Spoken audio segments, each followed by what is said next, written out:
Welcome students, कैसे हैं आप सभी लोग। आपका अपने चैनल क्विक स्मार्ट टिप्स में बहुत बहुत स्वागत है। जैसा कि हम सीटेट साइंस के प्रीवियस ईयर पेपर सॉल्यूशन देख रहे हैं, तो उसी को कंटिन्यू करते हुए आज हम सीटेट जुलाई 2013 का साइंस पेपर सॉल्यूशन देखेंगे और डिटेल में उसको समझेंगे। देखिए, पेपर पोस्टपोन्ड हो गया है तो इसका मतलब ये नहीं है कि तैयारी कम कर दी जाए, तैयारी उसी स्पीड से होनी है। उसी तरह से आपके लिए वीडियो आएंगी, प्रैक्टिस सेट कंटिन्यू होंगे, बस आपको लगे रहना है। अब ये मौका मिल गया है आपको साइंस में 30 आउट ऑफ 30 स्कोर करने का, और मैं पूरे दिल से चाहती हूँ कि मेरा एक एक स्टूडेंट 30 आउट ऑफ 30 स्कोर करे साइंस में। तो बस आपको वीडियोस देखनी है और मेहनत करनी है खुद से भी बहुत ज़्यादा, ताकि आप बहुत अच्छा स्कोर करें। मैं मैथ पेडागोजी के लिए भी आपकी कोशिश करूँगी कि मैं वीडियो दे पाऊँ। ठीक है, तो आइए शुरू करते हैं आज की क्लास। तो आइए देखते हैं सीटेट जुलाई 2013 का पेपर सॉल्यूशन। फर्स्ट क्वेश्चन है, two organism are best friend and live together, one provide shelter water and nutrient while the other prepare and provide food, such an association of organism is termed as. दो जीव सबसे अच्छे मित्र हैं और साथ साथ रहते हैं। इनमें से एक आवास, पोषक तत्व और जल प्रदान करता है, जबकि दूसरा भोजन बनाता और प्रदान करता है। जीवों के इस संबंध को कहते हैं, नोट्स में हमने पढ़ा है, इसको बोलते हैं सिम्बोयसिस, सहजीवी। हमने इसका एग्जाम्पल भी देखा था। जो लाइकेन होता है वो दो जीवों की भागीदारी वहाँ पर होती है।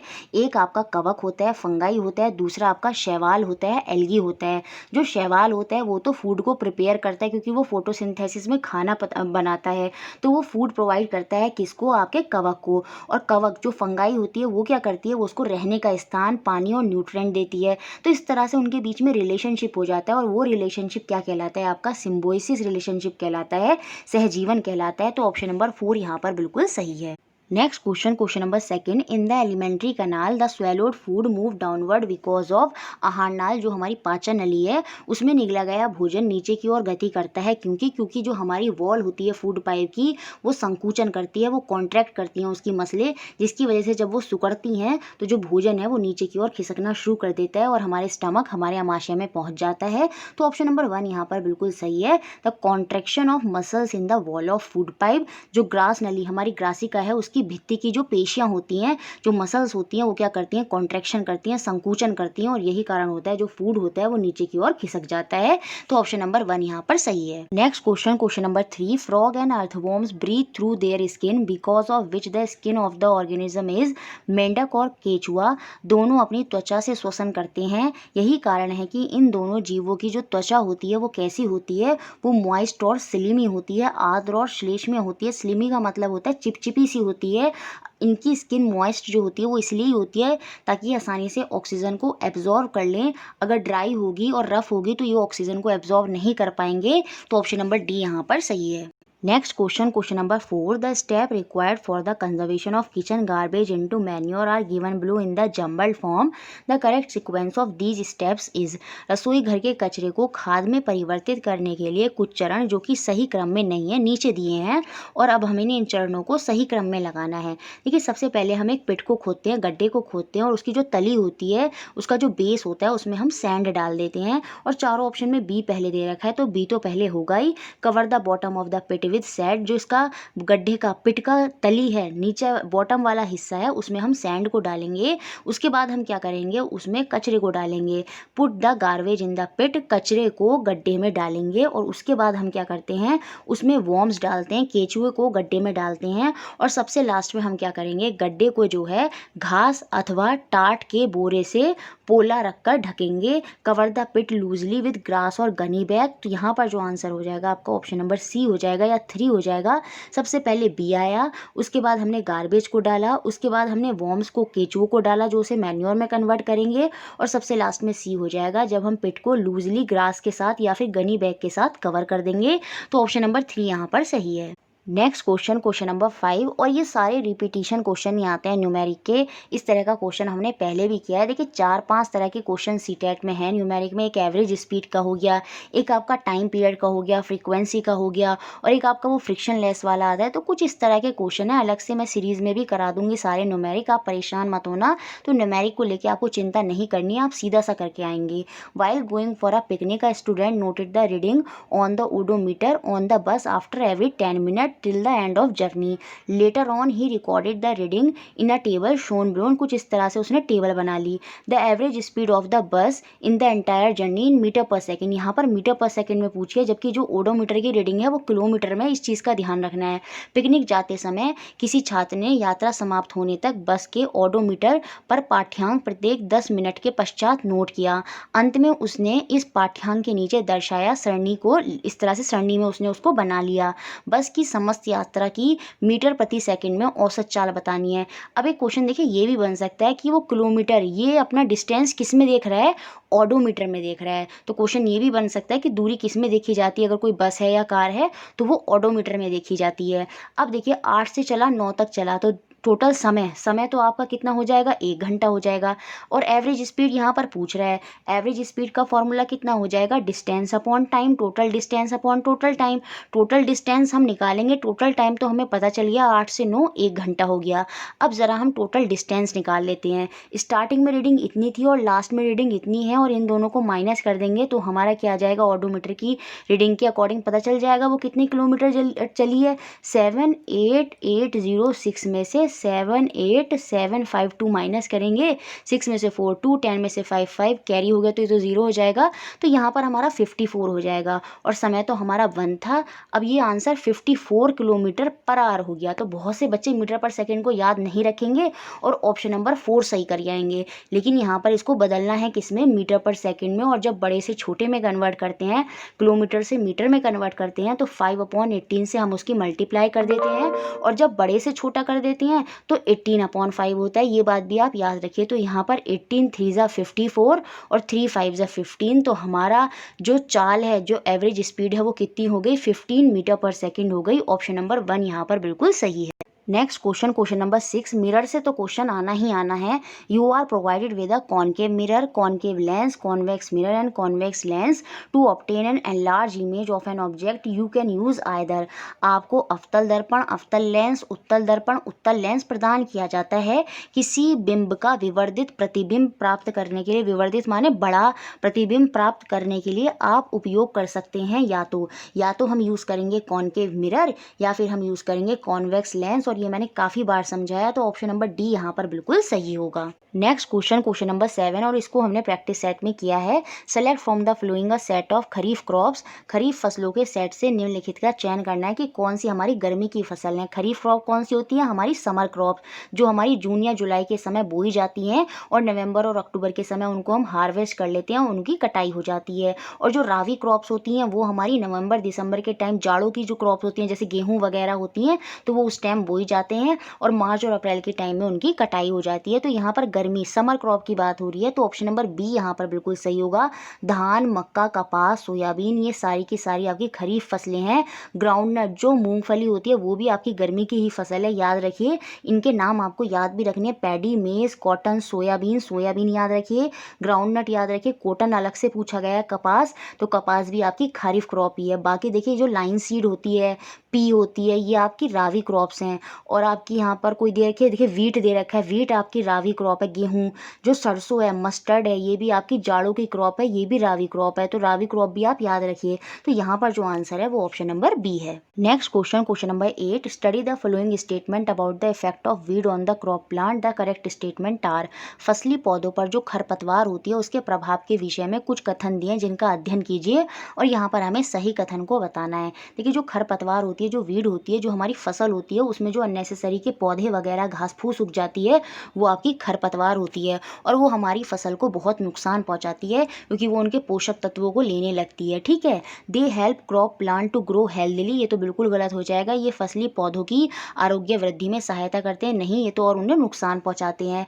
दे इंटरफेयर इन हार्वेस्टिंग, जी हाँ, ये कटाई में बाधा उत्पन्न करते हैं, ये बात भी सही है। जब देखिए कटाई हो रही होगी और बीच में घास फूस होगी, इस तरह की चीज़ें होंगी, तो ये कटाई में सीधी सी बात है बाधा तो उत्पन्न करते हैं। दे इफेक्ट प्लांट ग्रोथ, जी हाँ, ये पादप की वृद्धि को प्रभावित कर देते हैं क्योंकि ये कुछ पोषक तत्व अपने अंदर लेने लगते हैं, जिससे जो हमारे प्लांट वगैरह जो ग्रो कर रहे हैं वो उनकी इफेक्ट होती है। They compete with crop plant for water, nutrition, space and light, जी हाँ, ये फसली पादपों से जल, पोषकों, स्थान तथा प्रकाश के लिए स्पर्धा करते हैं क्योंकि इनको भी सनलाइट चाहिए। ये भी फिर ये सोचते हैं कि हमें भी जल मिले, पोषक मिले, तो ये भी उस चीज़ में ग्रो करने लगते हैं और ये उनके साथ उसमें स्पर्धा करते हैं। हैं, ये बात भी सही है। तो यहाँ पर बी सी डी तीनों के तीनों खरपतवार के बारे में सही है, तो ऑप्शन नंबर 3 यहाँ पर बिल्कुल सही हो गया। Next question number 9, when we add aluminium foil to freshly prepared sodium hydroxide solution a gas is produce, which of the following correctly state the property of this gas. जब हम sodium hydroxide, जो कि हमारा क्षारक है, base है, ये मैंने बहुत बार बताया है कि ताज़ा बने जलीय विलयन में एल्युमिनियम की पन्नी, एल्युमिनियम क्या है, वो आपका मेटल है, धातु है, उसकी पन्नी को डालते हैं तो कोई गैस उत्पन्न होती है। जब हम मैच स्टिक को पास लेकर जाते हैं, ये मैंने पहले भी कराया, और वो कौन सी गैस होती है, वो हाइड्रोजन गैस होती है। देखिए जो धातु है, मेटल है, अगर हम उनकी क्षारक हो या बेस हो, अम्ल हो या आपका क्या कहते हैं बेस हो या एसिड हो या अम्ल हो या क्षारक हो, उनके साथ मेटल को रिएक्ट कराते हैं तो पॉप की ध्वनि के साथ हाइड्रोजन गैस उत्पन्न होती है। जब उनके पास मैच स्टिक वगैरह लेकर जाते हैं तो यहाँ पर ये हाइड्रोजन गैस की बात हो रही है। तो नीचे दिए गए कथनों में से कौन सा कथन इस गैस के गुणों का सही वर्णन करता है। अब इसके गुणों को भी ध्यान से देख लीजिए, क्वेश्चन यहाँ से भी बन सकता है। तो ये हाइड्रोजन गैस कैसी होती है, ये कलरलेस होती है, ऑर्डरलेस होती है, रंगहीन होती है और गंधहीन होती है। अब क्वेश्चन एक ये भी बन सकता है कि जो हाइड्रोजन गैस निकलती है उसकी प्रॉपर्टी क्या है, 4 ऑप्शन दे देगा। तो आप ध्यान रखिए उसकी प्रॉपर्टी क्या है, ये कलरलेस है, ऑर्डरलेस है, रंगहीन है, गंधहीन है, which produce a pop sound उत्पन्न करती है, when a burning match stick is bought near it, जब तिल्ली जो है, माचिस की तिल्ली जब जली हुई उसके नज़दीक लाते हैं तो वो पॉप की ध्वनि उत्पन्न करती है। तो ऑप्शन नंबर 4 यहाँ पर बिल्कुल सही है।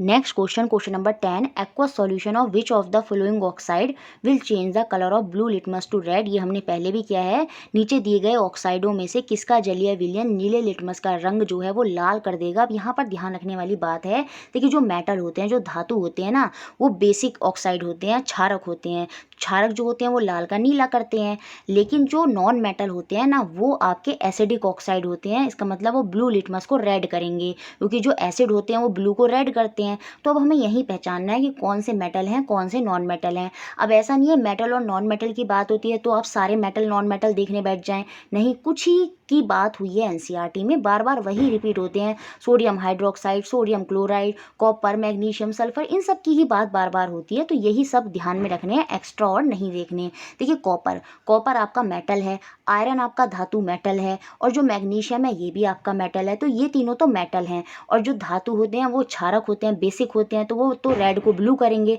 तो ये तो आंसर होंगे नहीं। और जो सल्फर है वो हमारा नॉन मेटल होता है, और नॉन मेटल जो होते हैं वो एसिडिक ऑक्साइड होती है उनकी, तो यहाँ पर ये ब्लू को रेड कर देंगे। तो ऑप्शन नंबर 4 सल्फर डाइऑक्साइड बिल्कुल सही हो जाएगा। Next question number 11, which of the following is a pair of exhaustible natural resources. निम्नलिखित में से कौन सा समाप्त होने वाले प्राकृतिक संसाधनों का युगल है। देखिए जो सॉइल है, मृदा है, वो समाप्त नहीं हो सकती। जो जल है, वाटर है, वो अनलिमिटेड है, वो भी समाप्त नहीं हो सकता। यहाँ पर उस जल की बात नहीं हो रही है जो खाली पीने योग्य है, वैसे जो ओवरऑल जल है वो समाप्त नहीं हो सकता। ऐसे ही जो सनलाइट है, सूर्य का प्रकाश है, वो भी समाप्त नहीं हो सकता। तो ऑप्शन नंबर 3 यहाँ पर सीधा सा हो जाएगा। जो मिनरल है, खनिज है, जी हाँ, वो तो समाप्त हो जाएंगे। ऐसी जो वन्य जीव है, जिस तरह से फॉरेस्ट की कटाई हो रही है तो वहाँ से वाइल्ड लाइफ जो है उस पर भी बहुत ज़्यादा खतरा बना हुआ है। तो ऑप्शन नंबर 3 यहाँ पर बिल्कुल सही है। Next question number 12, which of the following pair is related to the inheritance of character. नीचे दिए गए युगलों में से कौन सा युगल लक्षणों की अनुवांशिकता से संबंधित है। सीधा सा आंसर है ऑप्शन नंबर 1 क्रोमोसोम और जीन। जो गुणसूत्र और जीन होते हैं यही क्या करते हैं, जो अनुवांशिकता है, जो लक्षण होते हैं एक पीढ़ी से दूसरी पीढ़ी में जाते हैं, उनके ट्रांसफर में मदद करते हैं। न्यूक्लियस के अंदर क्रोमोसोम होते हैं और क्रोमोसोम के अंदर जीन होते हैं। तो ऑप्शन नंबर 1 यहाँ पर सही है। Next question number 13, which of the following statement is true about endemic species. विशेष क्षेत्रीय स्पीसीज के विषय में निम्नलिखित में से कौन से कथन सत्य हैं। विशेष क्षेत्रीय स्पीसीज क्या होते हैं, जैसे असम में जो एक सींग वाला गैंडा पाया जाता है तो वो विशेष स्पीसीज है, सिर्फ वहीं पाई जाती है, तो वो आपकी स्पेशल स्पीसीज हो जाती हैं, एंडेमिक स्पीसीज हो जाती हैं। उनके विषय में हमें सत्य कथन को बताना है। They are not affected by the destruction of their habitat. ऐसा हो ही नहीं सकता, अगर आप किसी का आवास को नष्ट कर देंगे तो सीधी सी बात है उस पर प्रभाव होगा, और यहाँ पर बोला नहीं होता, तो ये तो गलत। They are found only in zoo, जी नहीं, जू और आपके बॉटनिकल गार्डन, वनस्पति उद्यानों और चिड़ियाघरों में नहीं, फॉरेस्ट वगैरह, नेचुरल फॉरेस्ट वगैरह में भी आपकी विशेष क्षेत्रीय स्पीसीज पाई जाती हैं, तो गलत। They are found exclusively in specific habitat, जी हाँ, वे केवल विशिष्ट आवास में ही पाई जाती हैं, ये बात सही है, क्योंकि वो कहीं और नहीं रह सकते। जैसे पोलर बियर हैं, वो आर्कटिक रीजन में पाए जाते हैं, तो वो विशेष क्षेत्रीय स्पीसीज हैं। तो ऑप्शन नंबर 3 ही यहाँ पर बिल्कुल सही है। नेक्स्ट क्वेश्चन, क्वेश्चन नंबर 14 पिछले पेपर में लेबलिंग करके पूछा था और इस बार इस तरह से दे दिया, तो क्वेश्चन रिपीट होते हैं बार बार। Out of the different combination of term given below the correct combination of term with reference to the animal cell. यहाँ पर बात हो रही है किसकी? एनिमल सेल की। नीचे दिए गए पदों के भिन्न संयोजकों में से जंतु कोशिका के संदर्भ पदों का कौन सा संयोजन सही है, ये हमें बताना है। देखिए जो सेल वॉल होती है वो प्लांट सेल में होती है, याद रखिए, बार बार बोला है मैंने, पादप कोशिका में होती है, प्लांट सेल में होती है। आपकी क्या कोशिका भित्ति एनिमल सेल के अंदर नहीं होती, जंतु कोशिका में नहीं होती। यहाँ भी सेल वॉल है, यहाँ भी सेल वॉल है, तो ये दोनों ऑप्शन हो गए बाहर, क्योंकि बात हो रही है एनिमल सेल की। सेम ऐसे ही यहाँ पर क्लोरोप्लास्ट लिखा है, हरित लवक लिखा है, और ये जो क्लोरोप्लास्ट होता है ये भी सिर्फ पादप कोशिका में होता है, प्लांट के अंदर होता है, तो ये ऑप्शन भी यहाँ से बाहर हो गया। तो आंसर हो जाएगा आपका ऑप्शन नंबर 3, कोशिका झिल्ली, सेल मेम्ब्रेन। याद रखिए प्लांट में दो झिल्ली होती हैं, एक तो कोशिका झिल्ली भी होती है उनमें, और साथ में कोशिका भित्ति भी होती है। लेकिन जब इनकी बात करी जाए एनिमल सेल की, जंतु कोशिका की, हम ह्यूमन की बात भी करी जाए, तो हमारे अंदर खाली सेल मेम्ब्रेन होती है, जो हमारी सेल का स्ट्रक्चर डिफाइन करती है और देखती है कि कौन सी चीज़ें बाहर जानी है और कौन सी चीज़ें अंदर आनी है। उसके बाद क्रोमोसोम तो हमारे न्यूक्लियस के अंदर होते ही हैं, राइबोसोम भी होते हैं जो प्रोटीन को संश्लेषित करने में मदद करते हैं, ऐसी माइटोकॉन्ड्रिया होता है जो एनर्जी स्टोर करके रखता है। तो ये चारों सही हो जाएंगे, option number 3। Next question, question number 15 बहुत बार सीटेट में आया है और ये तो अब आपको रट गया होगा। विच of the following element must be available in the water for the Metamorphosis of tadpole. Tadpole के कायांतरण के लिए निम्नलिखित में से कौन सा तत्व पानी में उपलब्ध होना चाहिए, तो ऑप्शन नंबर 4 यहाँ पर बिल्कुल सही हो जाएगा, iodine. Next question, question number 16 consider the following set of reproductive term, the set of correct combination are. नीचे दिए गए जनन से संबंधित पदों के समूचे पर विचार कीजिए, इनमें सही संयोजक के समूचे हैं। देखिए हमें सही समूचे पहचानने हैं। यहाँ पर स्पर्म, ओविडक्ट, एग और यूट्रस की बात हुई है, एक मेल रिप्रोडक्टिव है, बाकी सारे फीमेल हैं, तो ये सही समूचे नहीं है। शुक्राणु तो आपका मेल गैमेट होता है, और ये जो अंडवाहिनी होती है जहाँ से एग जाता है आपके कहाँ, गर्भाशय में, यूट्रस में, ये सारे फीमेल हैं तीनों, एक मेल है, तो ये बाहर हो गया, ये सही रिप्रोडक्टिव का समूचे नहीं है, या तो सारे फीमेल होते या सारे मेल होते। ओव्यूलेशन जो होता है, जब मेंस्ट्रुएशन के टाइम जो एग रिलीज होता है वो आपका ओव्यूलेशन होता है, और ये गर्ल्स में होता है। एग हो गया, एग आपका जाता है किसके थ्रू, ओविडक्ट, अंडवाहिनी के माध्यम से, और यहाँ यूट्रस जो होता है आपका गर्भाशय होता है, जो बच्चा जन्म से पहले यहाँ पर जितनी भी ग्रोथ होती है वो गर्भाशय में होती है। तो ये सारे फीमेल पार्ट हैं, फीमेल है, जनन फीमेल रिप्रोडक्टिव पार्ट है, तो ये बात यहाँ पर सही ऑर्डर में है, तो बी तो सही है। उसके बाद sperm, testis, sperm duct, penis, जी हाँ ये सारे के सारे मेल रिप्रोडक्टिव पार्ट हैं, ये बात भी बिल्कुल सही है। मेंस्ट्रुएशन जो होती है वो लड़कियों में होता है, एग हो गया, ओविडक्ट और यूट्रस हो गया, गर्भाशय हो गया, ये सारे फीमेल रिप्रोडक्टिव पार्ट हैं। तो बी, सी, डी तीनों के कॉम्बिनेशन सही है, तीनों के जो जनन से संबंधित पद हैं वो सही हैं, तो ऑप्शन नंबर बी यहाँ पर, ऑप्शन नंबर सेकंड यहाँ पर बिल्कुल सही हो जाएगा, B, C, D. Next question, question number 17 given below are the step to test the presence of protein in a food item. कोई खाद्य पदार्थ है उसमें प्रोटीन की उपस्थिति का परीक्षण करने के लिए कुछ चरण हमें दिए हैं, जो कि हमारे सही ऑर्डर या सही सीक्वेंस में नहीं है ये चरण, और इनका हमें सही क्रम या सही ऑर्डर बताना है। देखिए सबसे पहले जो फूड टेस्ट होगा उसका हम पाउडर बनाएंगे।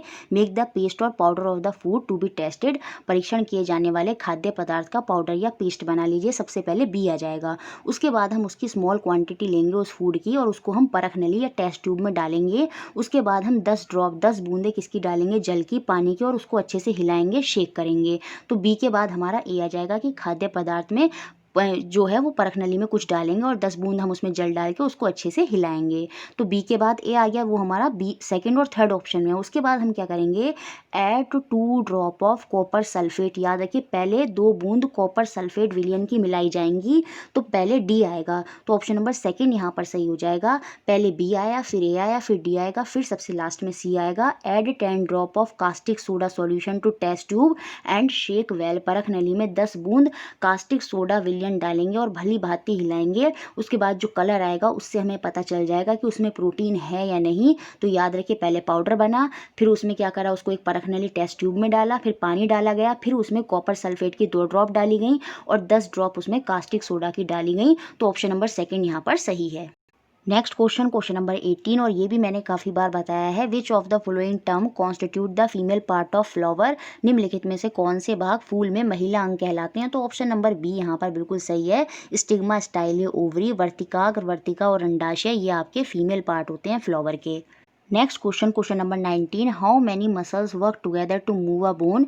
किसी अस्थि को गति प्रदान करने के लिए कितनी पेशियां मिलकर संयुक्त रूप से कार्य करती हैं। तो सीधा सा आंसर हो जाएगा आपका ऑप्शन नंबर 1, 2 पेशियां यहाँ पर कार्य करती हैं, क्योंकि जो एक मसल होती है वो पुल करेगी और दूसरी मसल जो है उसको पुश करेगी, तभी मूवमेंट हो पाएगा। तो आंसर हो गया ऑप्शन नंबर 1।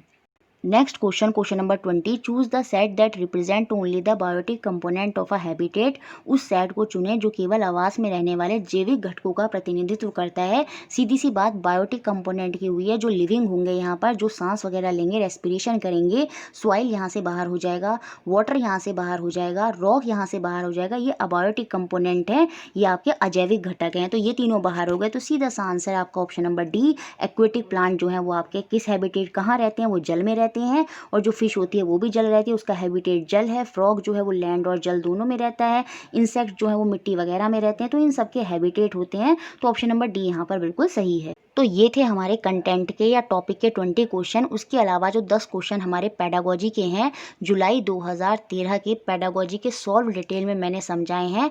पेडागोजी की स्पेशल सीरीज 15 में एंड स्क्रीन डिस्क्रिप्शन बॉक्स दोनों में मैंने लिंक दे दिया है, तो उसको भी ज़रूर देखें। वीडियो अच्छी लगी है तो लाइक सबको ज़रूर करना है, शेयर करना है, सब्सक्राइब करना है और इसी तरह हमारे साथ जुड़े रहना है। Thank you for watching.